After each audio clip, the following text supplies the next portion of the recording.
Hi everyone and welcome back. So in the last video, we talked about the database design for Udemy clone application. Now in this video, we are going to baseline a code and we are going to understand the tools and all these things which we are using in this application. So like what all the tools, technologies and how we are going to baseline and structure our application. What I decided that we are going to use these monorepo. So this is a simple monorepo, let's say. And if you are following my other videos, then you already understand what is a monorepo and what I'm building, because I'm using the same setup for each and every full stack clone application. So here is I'm going to put apps, here I'm going to put packages, and if you want to also have infra, because these days we are also putting infra as a code, right?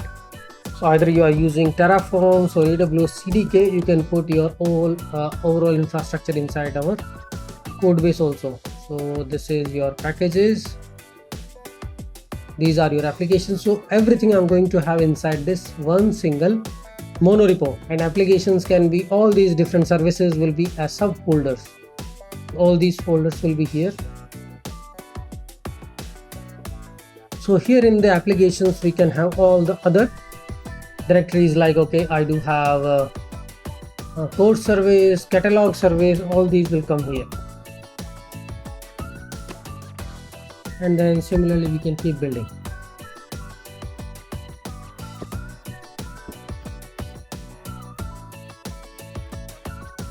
So these all the n number of services we can keep adding here. I will just put a dot. And here all these packages, all the reusable packages, database module, config module, a logger module, AWS S3 module.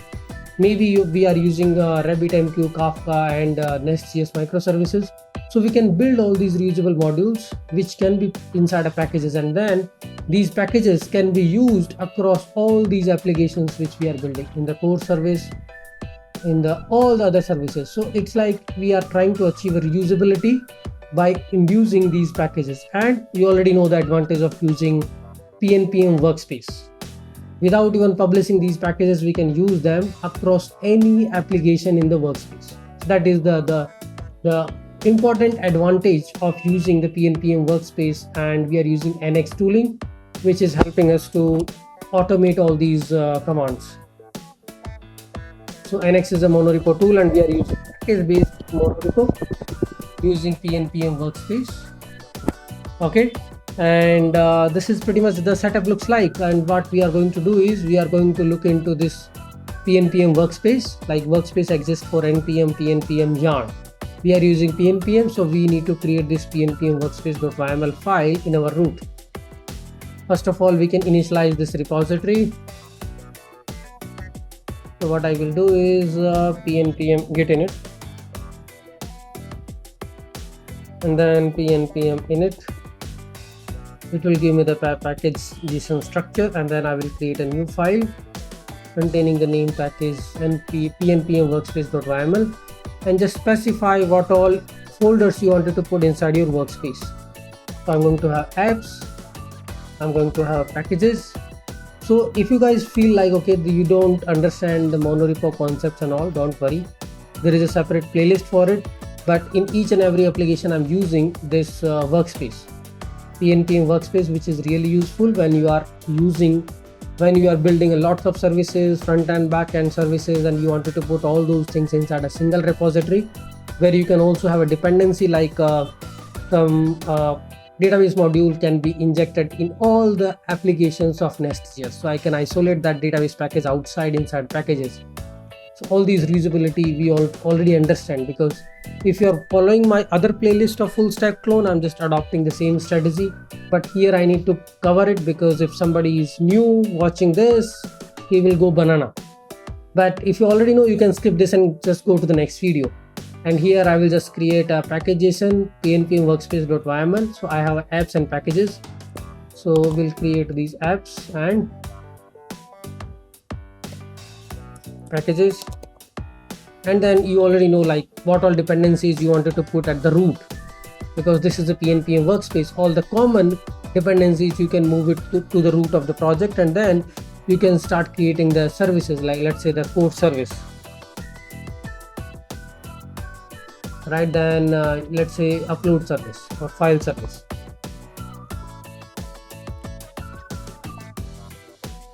This can be a service, standalone independent service talking to a Postgres and managing the data.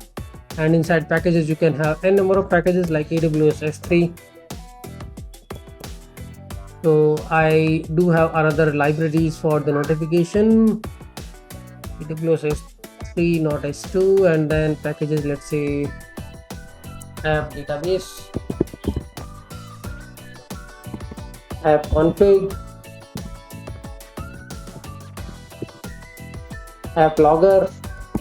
All these packages you can put, and then you will be just adding the Next.js modules inside these, and then you can use those inside a package JSON of core service, file manager service. They would be linked automatically. So what you need to do, you just need to specify the package version. Let's say you will be initializing this with the PNPM init, and you will be building some TypeScript package. And here this is a core service. I'm just creating an empty package JSONs, and then I will go to the top, and we'll try to see what dependencies we need at the root. So how to baseline? So you just need to do, because we are not building a service here, we are just baselining the monorepo. So what all dependencies we need at the top? We need commit lint, commit gen, TypeScript ESLint parsers, and Husky, Jest, Nx. I already have a package JSON, I can just copy paste, so that would be easier for you, and I will explain each and every dependency to every one of you. So here it is like a root, and here you can see the dependency tree. So ESLint, all the ESLint dependencies, nothing new, we use it in each and every project. Commit conventions and TypeScript ESLint parser, because we are writing TypeScript, and these dependencies are all for commit gen, commit convention. This plugin is actually will help us to write a nice and clean commits. This will help us to enable the ESLint with the TypeScript, and Jest for the tests, Nx for, because Nx we are using for monorepo, prettier, and then there are prettier plugins to run the prettier on the Svelte. We don't have prettier. Next.js we are going to have, because this is a monorepo. So if it is, you have a Next.js, Svelte kit, all the root level ESLint or prettier plugins will be added here. So here you can say Next.js is fine, ESLint, and then what we will do is PNPM install. So what it will do is it will install all the root level dependencies, PNPM install. And I'm using Node.js 18 version. You can use the latest version. You can use NVM to switch the Node version from 16 to 14, 14 to 16, and 16 to version 18. Okay, these are my root level dependencies. Nice and clean. I don't have any application level dependencies here.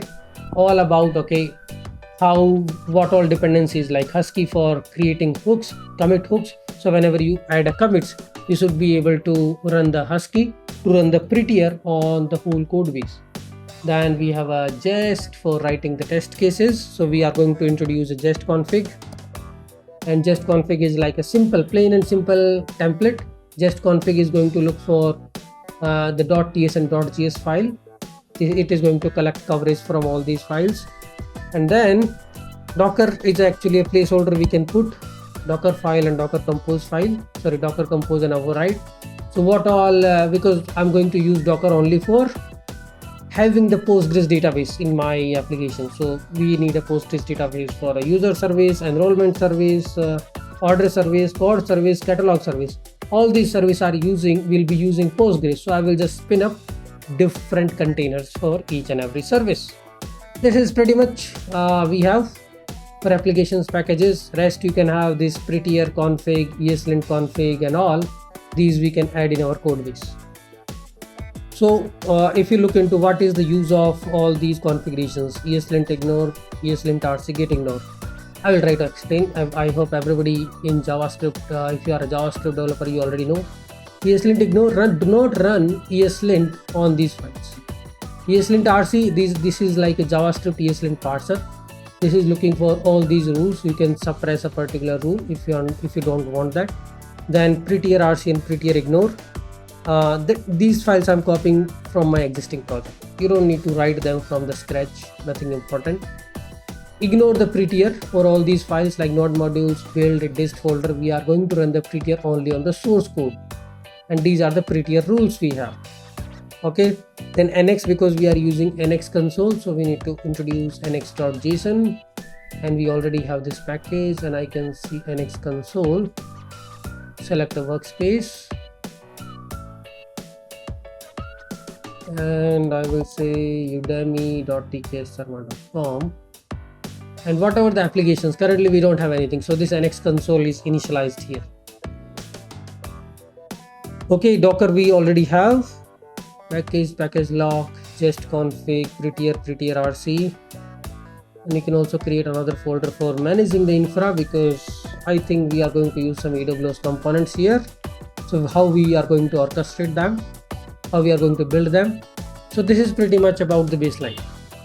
I think git ignore is missing, that's why it is showing 10,000 commits. I already have it. Okay, it's sorted now. So this is a baseline. Now what we will do is we will try to regroup the discussion, and we will bootstrap what we are going to build first, Next.js console or the React console. I think the React.js landing page, and start building some of the services like file upload service, code service, catalog service, user enrollment service. All these services we can start building using Next.js.